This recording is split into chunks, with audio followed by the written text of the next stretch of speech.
নমস্কার বন্ধুরা, আজকের যে বিষয়টা নিয়ে আমরা পড়ব সেটা হচ্ছে আমাদের ইলিয়াস লিও টলস্টয়ের।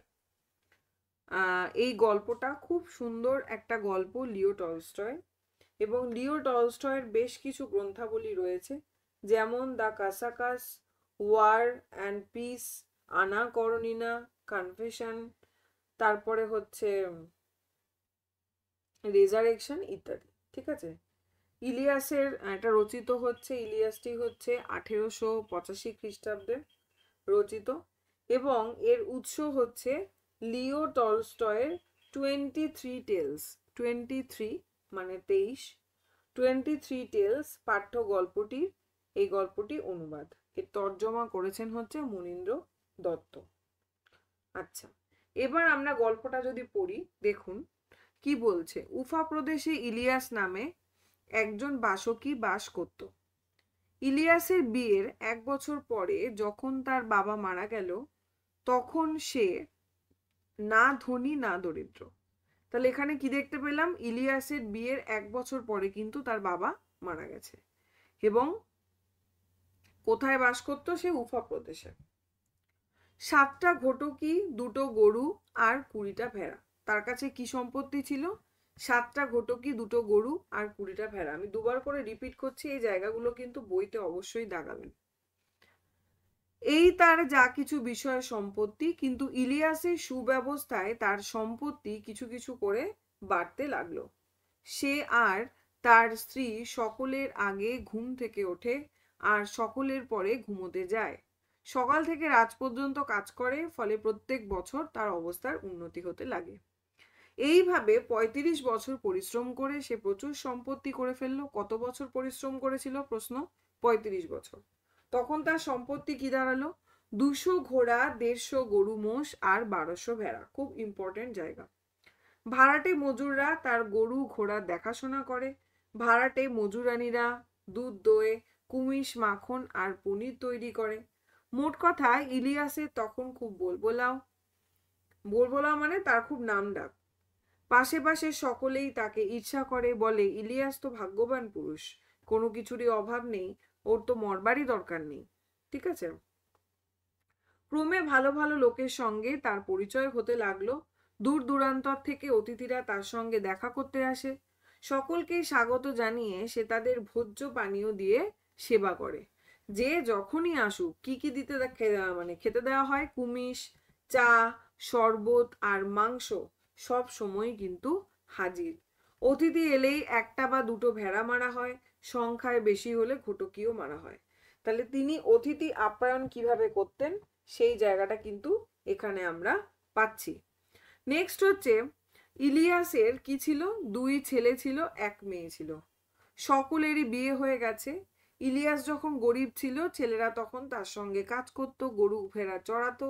কিন্তু বড়লোক হওয়ার পরে তার আয়েসি হয়ে উঠল। বড়টি এক মারামারিতে পড়ে মারা গেল।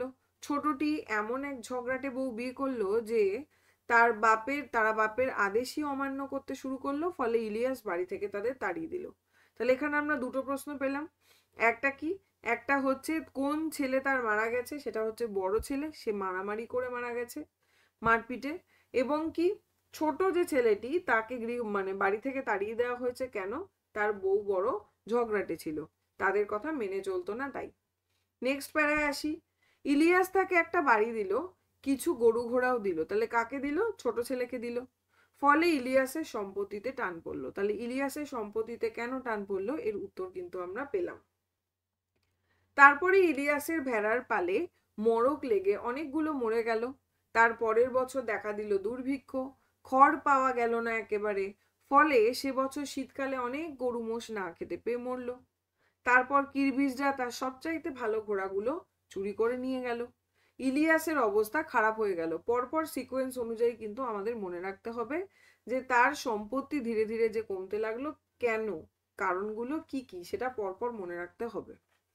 যত তার অবস্থা পড়তে লাগলো, ততই তার শরীরের জোর কমতে লাগলো। এমনি করে 70 বছর বয়সে ইলিয়াস বাধ্য হয়ে তার পশমের কোট, কম্বল, ঘোড়ার জিন, তাঁবু, সবশেষে গৃহপালিত পশুগুলোকে বিক্রি করে দিয়ে দুর্দশার একদম চরম অবস্থায় নেমে গেল। আসল অবস্থা বুঝে উঠবার আগেই সে একেবারে সর্বহারা হয়ে পড়ল। ফলে বৃদ্ধ বয়সে স্বামী স্ত্রীকে অজানা লোকের বাড়িতে বাস করে তাদের কাজ করে খেতে হতো। তাহলে কিভাবে ইলিয়াস ধীরে ধীরে সর্বহারা হয়ে পড়ল, এই একটা প্রশ্ন। সম্বলের মধ্যে রইল শুধু কাঁধে একটা বোঁচকা, তাতে ছিল একটা লোমের তৈরি কোট, টুপি, জুতো আর বুট, আর তার বৃদ্ধা স্ত্রী শামসে মাগি। বিতাড়িত পুত্র অনেক দূর দেশে চলে গেছে, মেয়েটিও মারা গেছে, বৃদ্ধ দম্পতিকে সাহায্য করার তখন কেউ নেই। তাহলে এখানে এমন ব্রড প্রশ্ন হিসাবে আমরা দেখতে পাই যে ইলিয়াসের এই অবস্থার কারণ কি, পরপর এবং শর্ট কিন্তু অনেক প্রশ্ন রয়েছে, যেমন শেষ পর্যন্ত তার কাছে কি কি বেঁচে রইল বা কি কি সে বিক্রি করে দিয়েছিল ইত্যাদি। এই যে 70 বছর ইলিয়াসে কি হলো, বাধ্য হয়ে পশমের কোট, কম্বল, ঘোড়ার জিন, তাবু এগুলো কিন্তু বিক্রি করে দিল। আর শেষ পর্যন্ত তার কাছে কি কি ছিল বোচকাতে, লোমের তৈরি কোট, টুপি, জুতো আর বুট। এটা কিন্তু পশমের কোট বিক্রি করে দিয়েছিল, আর লোমের তৈরি কোট কিন্তু তার কাছে ছিল, জায়গাটা যেন গুলিয়ে না যায়। মোহাম্মদ শাহ নামে এক প্রতিবেশীর করুণা হলো বুড়ো বুড়ির জন্য। তাহলে প্রতিবেশীর নাম কি? মোহাম্মদ শাহ। সে নিজে ধনীও নয়, গরিবও নয়, তবে থাকতো সুখে, আর লোকও ভালো। ইলিয়াসের অতিথি বৎসলতার কথা স্মরণ করে তার খুব দুঃখ হলো। বলল, ইলিয়াস, তুমি আমার বাড়ি এসে আমার সঙ্গে থাকো, বুড়িকেও নিয়ে এসো। যতটা ক্ষমতায় কুলোয় গ্রীষ্মে আমার তরমুজের খেতে কাজ করবে, আর শীতকালে গরু ঘোড়াগুলোকে খাওয়াবে। তার মানে এখানে আমরা দুটো ঋতুর বিবরণ পাচ্ছি, একটা গ্রীষ্ম এবং আরেকটা হচ্ছে শীত। গ্রীষ্মকালে কি করতে বলা হচ্ছে? তরমুজের খেতে কাজ করতে বলা হচ্ছে। শীতকালে কি বলা হচ্ছে? গরু ঘোড়াকে খাওয়াতে। শামসে মাগি সেও কি করতে পারবে? ঘটকিগুলোকে দুইতে পারবে, কুমিজ তৈরি করতে পারবে, আমি তোমাদের দুজনের খাওয়া পড়া দেব, এছাড়া যদি আরো কিছু লাগে বলবে, তাও দেব। ইলিয়াস প্রতিবেশীকে ধন্যবাদ দিল। সে আর তার স্ত্রী তখন থেকে কি করলো, যে মোহাম্মদ শাহর বাড়িতে ভাড়াটে মজুরের মতন কাজ করে খেতে লাগলো। প্রথম প্রথম কি হলো, বেশ কষ্ট হতো, কিন্তু ক্রমে ক্রমে সমস্ত কিছু সয়ে গেল। যতটা পারতো কাজ করতে আর থাকতো। বুড়ো বুড়িকে রেখে মোহাম্মদ শাহ লাভ হলো। কেন লাভ হলো প্রশ্ন আসতে পারে। কারণ নিজেরা একদিন মনিব ছিল বলে সব কাজই তারা ভালোভাবে করতে পারতো। তাছাড়া তারা অলস নয়, সাধ্য মতো কাজকর্ম করত। তবু এই সম্পন্ন মানুষ দুটির দুর্দশা দেখে বা দুরবস্থা দেখে মোহাম্মদ শাহর দুঃখ হতো। একদিন মোহাম্মদ শাহর একদল আত্মীয় অনেক দূর থেকে এসে তার বাড়িতে অতিথি হলো। তাদের মধ্যে একজন ছিলেন কে? মোল্লা। মোহাম্মদ শাহ ইলিয়াসকে একটা ভেড়া এনে মারতে বলল, কারণ অতিথি এসেছে। ইলিয়াস তার চামড়া ছাড়িয়ে সেদ্ধ করে অতিথিদের কাছে কি করলো? পাঠিয়ে দিল। অতিথিরা কি করলো? খাওয়া দাওয়া করলো, চা খেলো, তারপর কুমিশে হাত দিল। মেঝে কম্বলের উপরে পাতা কুশানে গৃহস্বামীর সঙ্গে বসে অতিথিরা বাটি থেকে কুমিশ পান করছে এবং গল্প করছে। এমন সময়ে কাজ শেষ করে ইলিয়াস কি করছিল? সেই দরজার পাশ দিয়ে যাচ্ছিল। তাকে দেখতে পেয়ে মোহাম্মদ শাহ অতিথিদের বলল, দরজার পাশ দিয়ে যে বুড়ো মানুষটি চলে গেল, তাকে আপনারা লক্ষ্য করেছেন কি? একজন কি বলল, আমি তাকে দেখিনি, কিন্তু ওর মধ্যে বিশেষ করে দেখবার কিছু আছে নাকি? বিশেষত এই যে এক সময় সে এই তল্লাটের সব থেকে ধনী ব্যক্তি ছিল। নাম হচ্ছে ইলিয়াস। নামটা আপনারা হয়তো শুনে থাকবেন। অতিথিরা কি বলল? নিশ্চয়ই। না শোনবার জো কি? লোকটিকে কখনো চোখে দেখিনি, কিন্তু তার সুনাম ছড়িয়েছিল বহুদূর। অথচ আজ তার কিচ্ছু নেই। আমার কাছে মজুরের মতন থাকে, আর তার স্ত্রী আমার ঘটকিদের দুধ দোয়। মোহাম্মদ শাহ কথাগুলো বলছে অতিথিদের। অতিথি সবিস্ময়ে জিভ দিয়ে চুকচুক শব্দ করলো, মানে ছিছি, এরকম অবস্থা হয়ে গেল। ঘাড় নাড়তে নাড়তে বলল, সত্যি, ভাগ্য যেন চাকার মতো ঘোরে। একজন উপরে উঠে তো আরেকজন কি হয়? তলায় পড়ে যায়। আহা, বলুন তো, বুড়ো লোকটা এখন নিশ্চয়ই খুব বিষণ্ণ। কি জানি, খুব চুপচাপ আর শান্ত হয়ে থাকে, কাজও করে ভালো। অতিথি বলল, লোকটির সঙ্গে একটু কথা বলতে পারি কি? জীবন সম্পর্কে ওকে কিছু জিজ্ঞাসা করতে চাই আমি। গৃহস্বামী কি বলল, নিশ্চয়ই পারেন। এখানে গৃহস্বামীকে মোহাম্মদ শাহ। তারপর তাঁবুর বাইরে গিয়ে ডাকলো, বাবাই, একবার এদিকে এসো তো, তোমার বুড়িকেও সঙ্গে নিয়ে এসো, আমাদের সঙ্গে একটু কুমিশ পান করবে। তাহলে বাবাই বলে কাকে ডাকলো? ইলিয়াসকে ডাকলো মোহাম্মদ শাহ। ইলিয়াস আর তার স্ত্রী এলো। ইলিয়াস অতিথি ও গৃহস্বামীকে কি করলো? নমস্কার করলো, প্রার্থনা করলো। তারপর দরজার পাশে এক কোণে বসলো। তার স্ত্রী পর্দার আড়ালে গিয়ে কর্তির পাশে বসলো। ইলিয়াসকে এক বাটি কুমিজ দেয়া হলো।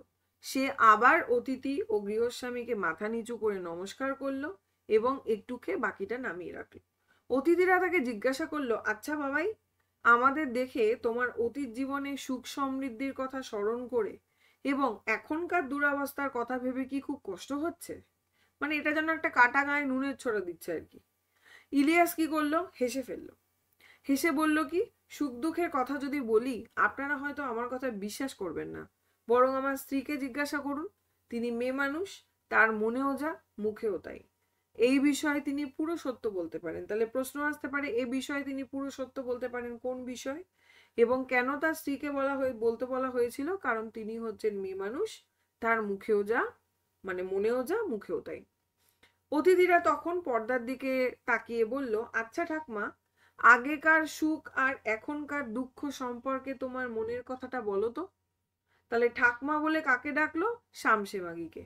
আর ইলিয়াসকে কি ডেকেছিল? বাবাই। পর্দার আড়াল থেকে শামসে মাগি বলতে লাগলো, এই হলো আমার মনের কথা। 50 বছর এই বুড়ো আর আমি একত্র বাস করেছি, সুখ খুঁজেছি, কিন্তু কখনো পাইনি। আর আজ এখানে আমাদের দ্বিতীয় বছর। তার মানে এখানে আমরা কি বুঝলাম? যে মোহাম্মদ শাহের কাছে রয়েছে, এটা হচ্ছে তাদের দ্বিতীয় বছর। যখন আমাদের কিছুই নেই, যখন আমরা ভাড়াটে মানুষের মতন বেঁচে রয়েছি, তখন আমরা পেয়েছি সত্যিকারের সুখ। আজ আর কিছুই চাই না। এই কথা শুনে কি হলো? অতিথিরা তো অবাক হয়ে গেল, বিস্মিত হলো। গৃহস্বামীও বিস্মিত। সে উঠে দাঁড়ালো, পর্দা সরিয়ে বুড়ির দিকে তাকালো। দুই হাত ভেঙে বসে সে স্বামীর দিকে চেয়ে চেয়ে হাসছে। স্বামীও হাসছে। বুড়ি আবার কথা বলল, আমি সত্য কথাই বলছি, তামাশা করছি না। অর্ধ শতাব্দী ধরে আমরা সুখ খুঁজেছি, যতদিন ধনী ছিলাম কখনো সুখ পাইনি, কিন্তু আজ এমন সুখের সন্ধান আমরা পেয়েছি যে আর কিছুই আমরা চাই না। কিন্তু এখন কিসে তোমাদের সুখ হচ্ছে? খুব স্বাভাবিক, কারণ এক সময় যখন টাকা পয়সা ছিল, সমস্ত সম্পত্তি ছিল এবং সেই তল্লাটে সব থেকে বড় ধনী ছিল ইলিয়াস, তখন তাদের সুখ ছিল না। কিন্তু এখন সে সমস্ত কিছু হারিয়ে নিঃস্ব হয়ে গেছে, এখন কোথা থেকে সুখ আসবে? এই প্রশ্নই আসছে অতিথিদের মনে। এখন কি বলছে? বলছি, যখন ধনী ছিলাম, বুড়োর বা আমার এক মুহূর্তের জন্য শান্তি ছিল না। কথা বলবার সময় নেই, অন্তরের কথা ভাববার সময় নেই, ঈশ্বরের কাছে প্রার্থনা করার সময় নেই। দুশ্চিন্তার অন্ত ছিল না। হয়তো অতিথিরা এলেন, এক দুশ্চিন্তা, কাকে কি খেতে দিই, কি উপহার দিই যাতে লোকে নিন্দা না করে। আবার অতিথিরা চলে গেলে মজুরদের দিকে নজর দিতে হয়। তারা যেমন কম খেটে বেশি খেতে ব্যস্ত। কাদের কথা বলা হচ্ছে? কম খেটে বেশি খেতে ব্যস্ত মজুরদের কথা বলা হচ্ছে। তেমনি আমরাও নিজেদের স্বার্থে তাদের ওপর কড়া নজর রাখি, সেও তো পাপ। অন্যদিকে দুশ্চিন্তা, এই বুঝি নেকড়েতে ঘোড়ার বাচ্চা বা গরুর বাছুরটা নিয়ে গেল, কিংবা চোর এসে ঘোড়াগুলোই নিয়ে সরে পড়ল। রাতে ঘুমোতে গেলাম, কিন্তু ঘুমোবার উপায় নেই, মনে দুশ্চিন্তা, ভেরি বুঝি ছানাগুলোকে চেপে মেরে ফেললো। ফলে সারা রাত ঘুমই ছিল না। একটা দুশ্চিন্তা পেরোতেই আর একটা এসে মাথা চাড়া দিত। শীতের জন্য যথেষ্ট খড় মজুদ আছে তো? এছাড়া বুড়োর সঙ্গে মতবিরোধ ছিল। সে হয়তো বলল এটা এভাবে করা হোক, আমি বললাম অন্যরকম, ফলে ঝগড়া। সেও তো পাপ। তাহলে কোন কোন প্রসঙ্গে এই কথাটা বলা হচ্ছে? সেও তো পাপ কথাটা কিন্তু দুবার দেখতে পাচ্ছি আমরা। একটা কিসের প্রসঙ্গে? যে মজুররা কি করে, তারা হচ্ছে কম খাটে কিন্তু খায় বেশি, এই দিকে নজর রাখতে হয়, কড়া নজর রাখতে হয়, সেটা পাপ মনে করছে শামসে মাগি। এবং তার সাথে সাথে এই যে স্বামীর সাথে যে বাকবিতণ্ডা, ঝগড়া হয়, মনোমালিন্য বা কথায় মিলছে না, এটাও কিন্তু পাপ। তাহলে এই দুটো প্রসঙ্গে কিন্তু এসেছে। কাজেই এক দুশ্চিন্তা থেকে আরেক দুশ্চিন্তা, এক পাপ থেকে আরেক পাপেই দিন কাটতো। সুখী জীবন কাকে বলে কোনোদিন বুঝিনি। আর এখন এখন বুড়ো আর আমি একসঙ্গে সকালে উঠি, দুটো সুখ শান্তির কথা বলি, ঝগড়াও কিছু নেই, দুশ্চিন্তারও কিছু নেই। আমাদের একমাত্র কাজ প্রভুর সেবা করা। যতটা খাটতে পারি স্বেচ্ছায় কাটি। কাজেই প্রভুর কাজে আমাদের লাভ বই লোকসান নেই। বাড়িতে এলেই খাবারও কুমিশ পাই।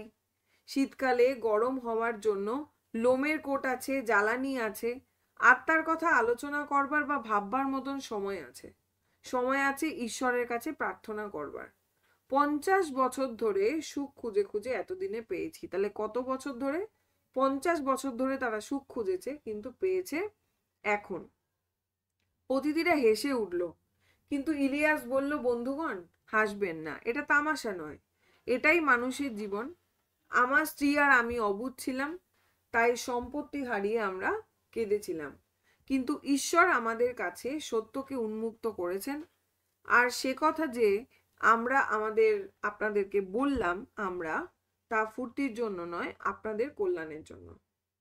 অর্থাৎ কি হয়েছে, যখন এই কথা শুনছে অতিথিরা, তারা তো হাসছে যে এ আবার কি কথা। যখন ইলিয়াস এবং শামসেমাগির কাছে সম্পত্তি ছিল, সমস্ত কিছু ছিল, সেই সময় তো মানুষ খুশি হবে, মানুষ তো চায় সুখ সম্পত্তি, তো মানে সুখ ইকুয়াল টু সম্পত্তি মনে করে নেয়। কিন্তু যখন সে নিঃস্ব, যখন তার কাছে সম্পত্তি নেই, তখন কি করে সে সুখী? তখন যে উত্তরটা দিচ্ছে শামসেমাগি, তাতে তাদের অবাক লাগছে এবং তারা হাসছে, ভাবছে বোধহয় মজা করছে। তখন তারা বলছে যে না, আমরা মজা করছি না, আমরা যেটা বললাম আপনাদের কল্যাণের জন্যই বললাম। তখন মোল্লা বললেন, মোল্লা কে ছিলেন? তাদের মধ্যে একজন অতিথি ছিলেন, তাই তো? এটা খুব জ্ঞানের কথা, ইলিয়াস যা বলল সবই সত্য এবং পবিত্র গ্রন্থে লেখা রয়েছে। শুনে অতিথিরা কি হলো, ভাবতে বসলো। মানে তাদের যে চিন্তা ভাবনা অতিথিদের সুখ সম্পর্কে, সেটা আদৌ কতটা সত্যি সেটা নিয়ে তারা এখন চিন্তিত। তাহলে এটা হচ্ছে তর্জমা মনীন্দ্র দত্ত। তাহলে এই ছোট্ট একটা গল্প ইলিয়াস, খুব সুন্দর একটি গল্প। পরবর্তী ক্লাসে আমি এর প্রশ্ন উত্তর অবশ্যই আলোচনা করব। তাহলে এখান থেকে অনেকগুলো ছোট প্রশ্ন দেখলাম, এবং গল্পটা যদি আমরা বুঝি তাহলে যে কোনো ধরনের প্রশ্ন এলে কিন্তু আমরা এর উত্তর করতে পারবো। এবং এর যে উৎস, এগুলো কিন্তু মনে রাখতে হবে যে লিও টলস্টয় 23 টেলস থেকে কিন্তু নেওয়া হয়েছে। আচ্ছা, এবার একটু বলে দিই, তাহলে ইলিয়াস চরিত্রটার মধ্যে আমরা কি দেখতে পাই? ইলিয়াস চরিত্রটাকে আমরা দেখতে পাই যে ইলিয়াস খুব কর্তব্যনিষ্ঠ একজন মানুষ, তারপরে সে অতিথি পরায়ণ, তারপরে হচ্ছে পরিশ্রমী, তার মধ্যে একটা বিনয়ী ভাব রয়েছে মানুষের প্রতি, মহানুভবতা রয়েছে, গভীর একটা জীবন দর্শন বোধ তার মধ্যে কিন্তু পাবো। তার সাথে সাথে বলতে পারি আমরা সুব্যবস্থাপক, অর্থাৎ যে সুব্যবস্থা করে ফেলতে পারে, কষ্ট সহিষ্ণু, এই ধরনের বিষয় কিন্তু আমরা ইলিয়াস ক্যারেক্টারটাতে দেখছি। শামসেমাগি চরিত্রে কি দেখছি? সে ভীষণ পরিশ্রমী এবং তার মধ্যে একটা নৈতিক আদর্শ রয়েছে, অর্থাৎ কি উচিত কি উচিত না এই বোধটা তার মধ্যে রয়েছে। সে একজন যোগ্য সহধর্মিণী বলতে পারি তাকে আমরা। তার মধ্যে একটা কষ্ট সহিষ্ণু রয়েছে, কষ্টকে সহ্য করার ক্ষমতা, বা সে নিরলস মানে আপ্রাণ খেটে যেতে পারে, গভীর জীবনবোধ কিন্তু তার মধ্যে আমরা দেখতে পাই। তাহলে এই ক্যারেক্টারের জানাটাও কিন্তু খুব প্রয়োজন। আর যদি ইলিয়াস গল্পটি মানে মূলত আমরা কি দেখতে পাচ্ছি, এটা একটা নীতি কথামূলক গল্প। এখানে করুণ রসের আভাস থাকলেও কি হচ্ছে, শেষ পর্যন্ত যে জীবনের আদর্শ, জীবনের যে জয়গান, সুখ বলতে আদতে কি বোঝানো, মানে কি বোঝা উচিত আমাদের, সেই বিষয়টা কিন্তু খুব সুন্দরভাবে এখানে টলস্টয় তুলে ধরেছেন, যার তর্জমা করেছেন মনীন্দ্র দত্ত। তাহলে এই হচ্ছে গল্পটা, আশা করি বোঝা গেছে। যেই যেই লাইনগুলো আমি বললাম, কোথা কোথা থেকে প্রশ্ন আসতে পারে, কিভাবে কিভাবে আসতে পারে, এগুলোও আলোচনা করেছি। নেক্সট দিন আমরা এর সমস্ত শর্ট কোশ্চেন নিয়ে আলোচনা করব। আজকে এ পর্যন্তই। ধন্যবাদ সকলকে।